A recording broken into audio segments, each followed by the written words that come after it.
Anuario Bíblico. 14 de septiembre. Restauración del altar y del culto.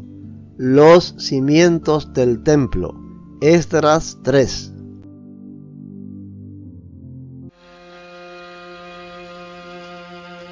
A comienzos del otoño, cuando los israelitas ya se habían establecido en sus ciudades, todo el pueblo se reunió en Jerusalén con un mismo propósito. Entonces Jesúa, hijo de Jehosadac, se unió a sus hermanos sacerdotes y a Zorobabel, hijo de Salatiel, con su familia, para reconstruir el altar del Dios de Israel. Querían sacrificar ofrendas quemadas sobre el altar, según las instrucciones de la ley de Moisés, hombre de Dios. A pesar de que tenían miedo de los lugareños, reconstruyeron el altar en su sitio original. Luego, cada mañana y cada tarde, comenzaron a sacrificar ofrendas quemadas al Señor sobre el altar. Celebraron el Festival de las Enramadas como está establecido en la ley y sacrificaron la cantidad específica de ofrendas quemadas para cada día del festival. También ofrecieron las ofrendas quemadas habituales y las ofrendas requeridas para las celebraciones de Luna Nueva y los festivales anuales, tal como lo había establecido el Señor. La gente también entregó ofrendas voluntarias al Señor. 15 días antes de que comenzara el Festival de las Enramadas, los sacerdotes empezaron a sacrificar ofrendas quemadas al Señor. Esto ocurrió aún antes de que comenzaran a echar los cimientos del templo del Señor. Luego, el pueblo contrató albañiles y carpinteros y compró troncos de cedro de los habitantes de Tiro y Sidón, a quienes les pagaron con alimentos, vino y aceite de oliva. Transportaron troncos desde las montañas del Líbano hasta Jope, haciéndolos flotar a lo largo de la costa del mar Mediterráneo, ya que el rey Ciro había dado permiso para hacerlo. La construcción del templo de Dios comenzó a mediados de la primavera, en el segundo año después de la llegada a Jerusalén. La fuerza laboral estaba formada por todos los que habían regresado del destierro, entre ellos Zorobabel, hijo de Salatiel, Jesúa, hijo de Jehosadac, junto con sus hermanos sacerdotes y todos los levitas. Pusieron al frente de la reconstrucción del templo del Señor a los levitas mayores de 20 años de edad. Jesúa, sus hijos y parientes, junto con Cadmiel y sus hijos, todos descendientes de Odavías, supervisaron a los que trabajaban en el templo de Dios. Para esta tarea contaron con la colaboración de los levitas de la familia de Henadad. Cuando los constructores terminaron los cimientos del templo del Señor, los sacerdotes se pusieron sus mantos y tomaron su lugar para tocar sus trompetas. Luego, los levitas descendientes de Asaf hicieron sonar sus címbalos para alabar al Señor, tal como lo había establecido el rey David.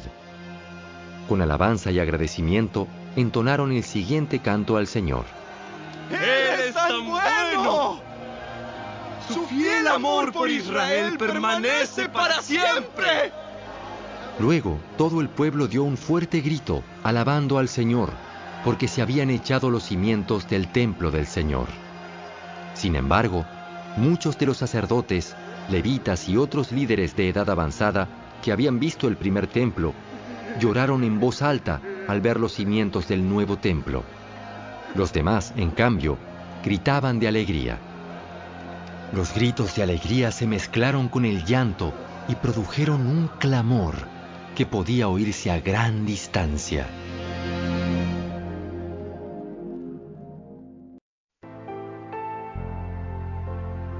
Testimonio de la restauración. Salmo 126, 1 al 6. Cuando el Señor trajo a los desterrados de regreso a Jerusalén, fue como un sueño. Nos llenamos de risa y cantamos de alegría. Y las otras naciones dijeron: ¡cuántas maravillas ha hecho el Señor por ellos! Así es, el Señor ha hecho maravillas por nosotros. ¡Qué alegría! Restaura nuestro bienestar, Señor. Como los arroyos renuevan el desierto. Los que siembran con lágrimas cosecharán con gritos de alegría. Lloran al ir sembrando sus semillas, pero regresan cantando cuando traen la cosecha.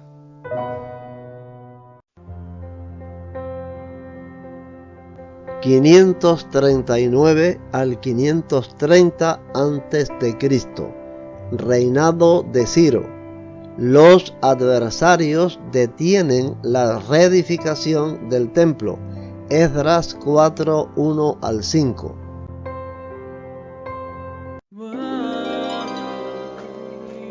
Cuando los enemigos de Judá y de Benjamín oyeron que los desterrados estaban reconstruyendo un templo al Señor, Dios de Israel, fueron a ver a Zorobabel y a los otros líderes y les dijeron: Déjennos participar en la construcción junto con ustedes, porque nosotros también adoramos a su Dios. Le venimos haciendo sacrificios desde que el rey Esaradón de Asiria nos trajo a estas tierras. Zorobabel, Jesúa y los otros líderes de Israel respondieron: De ninguna manera pueden tomar parte en esta obra. Nosotros solos construiremos el templo para el Señor Dios de Israel, tal como nos ordenó Ciro, rey de Persia. Entonces, los habitantes del lugar intentaron desalentar e intimidar al pueblo de Judá para impedirle que siguiera trabajando. Sobornaron a algunos funcionarios para que actuaran en contra de ellos y frustraran sus planes. Esta situación continuó durante todo el reinado de Ciro, rey de Persia, y duró hasta que Darío subió al trono de Persia.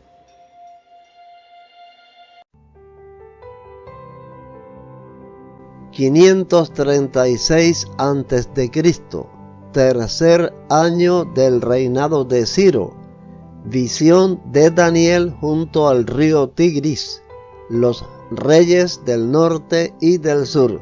Daniel 10 y 11.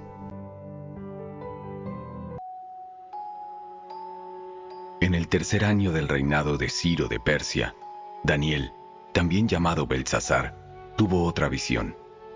Comprendió que la visión tenía que ver con sucesos que ciertamente ocurrirían en el futuro, es decir, tiempos de guerra y de grandes privaciones. Cuando recibí esta visión, yo, Daniel, había estado de luto durante 3 semanas enteras.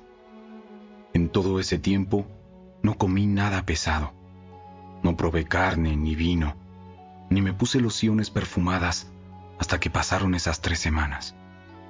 El 23 de abril, mientras estaba de pie en la ribera del gran río Tigris, levanté los ojos y vi a un hombre vestido con ropas de lino y un cinto de oro puro alrededor de la cintura.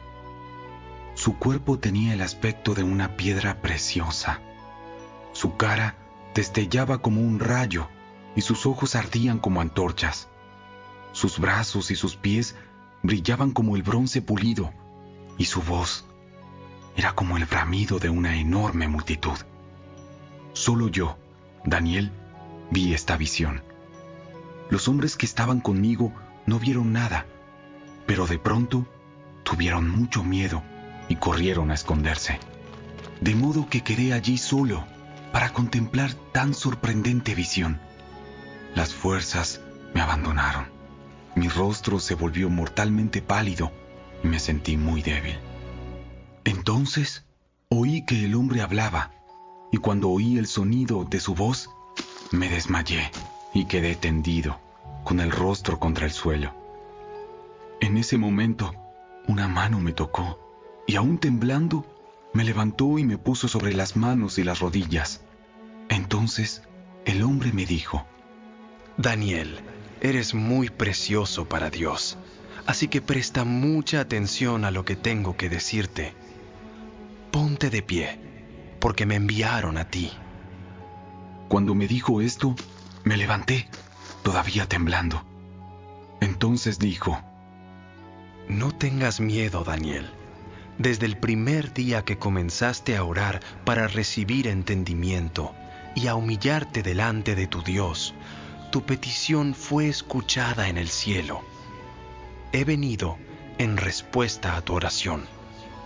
Pero durante 21 días, el espíritu príncipe del reino de Persia me impidió el paso.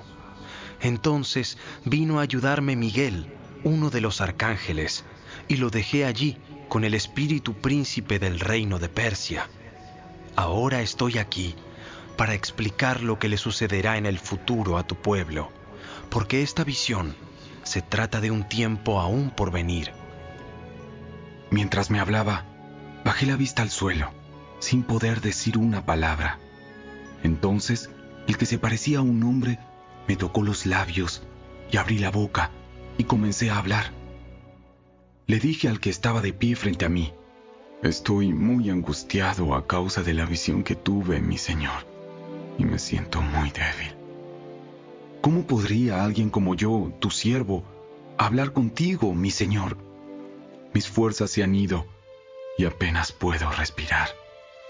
Entonces, el que se parecía a un hombre volvió a tocarme y sentí que recuperaba mis fuerzas.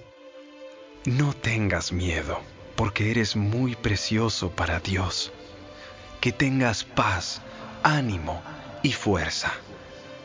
Mientras me decía estas palabras, de pronto me sentí más fuerte y le dije: por favor, háblame, Señor mío, porque me has fortalecido. ¿Sabes por qué he venido? Pronto debo regresar a luchar contra el espíritu príncipe del reino de Persia, y después de eso vendrá el espíritu príncipe del reino de Grecia. Mientras tanto, te diré lo que está escrito en el libro de la verdad.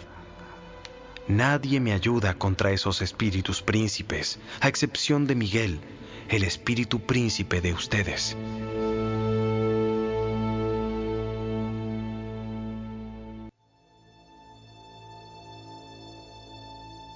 He acompañado a Miguel para apoyarlo y fortalecerlo desde el primer año del reinado de Darío el Medo.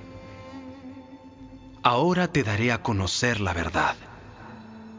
Reinarán otros 3 reyes persas y seguirá un 4º rey, mucho más rico que los otros. Usará su riqueza para incitar a todos a luchar contra el reino de Grecia. Entonces surgirá un rey poderoso que gobernará con gran autoridad y logrará todo lo que se proponga. Pero cuando esté en la cumbre de su poder, su reino será quebrado y dividido en 4 partes. Este reino no será gobernado por los descendientes del rey, ni tendrá el poder que tuvo antes, pues su imperio será arrancado de raíz y entregado a otros. El rey del sur crecerá en poder, pero uno de sus propios funcionarios llegará a ser más poderoso que él y gobernará el reino con gran autoridad. Algunos años después, se formará una alianza entre el rey del norte y el rey del sur. El rey del sur dará a su hija en matrimonio al rey del norte para asegurar la alianza, pero tanto ella como su padre perderán su influencia sobre el rey. Ella será abandonada junto con todos sus partidarios. No obstante, cuando uno de sus parientes llegue a ser el rey del sur, éste levantará un ejército, entrará en la fortaleza del rey del norte y lo derrotará. Cuando regrese a Egipto, se llevará consigo los ídolos de ellos, junto con objetos de oro y de plata de incalculable valor. Después de esto, dejará al rey del norte en paz por algunos años. Más tarde, el rey del norte invadirá el imperio del rey del sur, pero regresará pronto a su propia tierra. Sin embargo, los hijos del rey del norte reunirán un ejército poderoso que avanzará como una inundación y llevará el combate hasta la fortaleza del enemigo. Entonces, furioso, el rey del sur saldrá a pelear contra los enormes ejércitos reunidos por el rey del norte y los derrotará. Después de arrasar con el ejército enemigo, el rey del sur se llenará de orgullo y ejecutará a muchos miles de sus enemigos. Pero su triunfo no durará mucho tiempo. Pocos años después, el rey del norte regresará con un ejército bien equipado, mucho más numeroso que antes. En esos días habrá una rebelión general contra el rey del sur. En cumplimiento de esta visión, hombres violentos del pueblo de Israel se unirán a esa rebelión, pero fracasarán. Después llegará el rey del norte y sitiará una ciudad fortificada y la conquistará. Las mejores tropas del sur no podrán hacer frente al ataque. El rey del norte avanzará sin oposición. Nadie podrá contenerlo. Se detendrá en la gloriosa tierra de Israel, decidido a destruirla. Hará planes para avanzar con la fuerza de su reino y formará una alianza con el rey del sur. Le dará en matrimonio a su hija con la intención de derrotar al reino desde adentro, pero su plan fracasará. Después dirigirá su atención a la región de la costa y conquistará muchas ciudades. Sin embargo, un comandante de otra tierra pondrá fin a su insolencia y lo hará retirarse avergonzado. Se refugiará en sus propias fortalezas, pero tropezará y caerá, y no se le verá más. El sucesor del rey enviará a un cobrador de impuestos para mantener el esplendor del reino, pero morirá al cabo de un breve reinado, aunque no como resultado del enojo ni en batalla. El siguiente en subir al poder será un hombre despreciable, quien no está en la línea de sucesión al trono. Cuando menos lo esperen, tomará el control del reino mediante adulación e intrigas. Arrasará a los grandes ejércitos que se le opongan, incluido un príncipe del pacto. Formará diversas alianzas mediante promesas engañosas. Se volverá fuerte a pesar de tener solo un puñado de seguidores. De improviso, invadirá los lugares más ricos del territorio. Luego, repartirá entre sus seguidores el botín y las fortunas de los ricos, algo que sus antecesores nunca habían hecho. Hará planes para conquistar las ciudades fortificadas, pero esto durará poco tiempo. Entonces se armará de valor y levantará un gran ejército en contra del rey del sur. Saldrá a la batalla con un ejército poderoso, pero será en vano, porque habrá intrigas en su contra. Los de su propia casa causarán su derrota.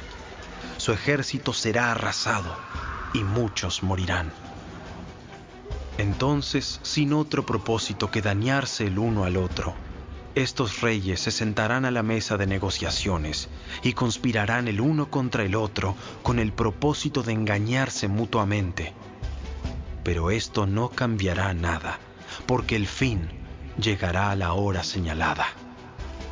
El rey del norte, entonces, regresará a su territorio con muchas riquezas. En su camino se pondrá en contra del pueblo del pacto sagrado y causará mucho daño antes de seguir su viaje. Después, a la hora señalada, volverá a invadir el sur, pero esta vez el resultado será diferente, pues lo espantarán barcos de guerra de las costas del occidente. Se retirará y volverá a su territorio. Sin embargo, descargará su enojo contra el pueblo del pacto sagrado y premiará a los que abandonen el pacto. Su ejército se apoderará de la fortaleza del templo, contaminará el santuario, pondrá fin a los sacrificios diarios y colocará el objeto sacrílego que causa profanación. Capturará con adulaciones a quienes desobedecen el pacto. Sin embargo, el pueblo que conoce a su Dios se mantendrá fuerte y lo resistirá. Los líderes sabios instruirán a muchos, pero esos maestros morirán por fuego y espada, o los encarcelarán y les robarán. Durante estas persecuciones recibirán poca ayuda, y muchos de los que se unan a ellos no serán sinceros. Algunos de los sabios serán víctimas de la persecución. De esa manera, ellos se perfeccionarán, se limpiarán y se refinarán, hasta que llegue el tiempo del fin, porque la hora señalada todavía está por venir. El rey hará lo que le venga en gana, se exaltará a sí mismo y afirmará ser más grande que todos los dioses, incluso blasfemará contra el Dios de dioses. El éxito lo acompañará, pero solo hasta que se cumpla el tiempo de la ira, pues lo que se ha establecido, sin lugar a dudas, ocurrirá. No tendrá ningún respeto por los dioses de sus antepasados, ni por el Dios querido por las mujeres, ni por ningún otro Dios, porque se jactará de ser más grande que todos ellos. En su lugar, rendirá culto al Dios de las fortalezas, un Dios que sus antepasados jamás conocieron, y lo engrandecerá con oro, plata, piedras preciosas y regalos costosos. Atacará las fortalezas más resistentes, afirmando que cuenta con la ayuda de este dios extranjero. Honrará a quienes se sometan a él, al ponerlos en puestos de autoridad y al repartir la tierra entre ellos como recompensa. Luego, al tiempo del fin, el rey del sur atacará al rey del norte. El rey del norte saldrá precipitadamente en carros de guerra con sus conductores y una enorme armada. Invadirá varios territorios y los arrasará como una inundación. Entrará en la gloriosa tierra de Israel y muchas naciones caerán, pero Moab, Edom y la mayor parte de Amón escaparán de sus manos. Conquistará muchos países y ni siquiera Egipto se salvará. Se apoderará del oro, de la plata y de los tesoros de Egipto. Los libios y los etíopes serán sus sirvientes.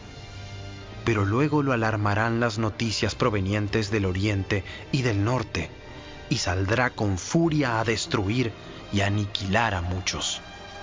Se detendrá entre el glorioso Monte Santo y el mar, y allí instalará sus carpas reales. Pero mientras esté allí, terminará su tiempo de repente, y no habrá quien lo ayude.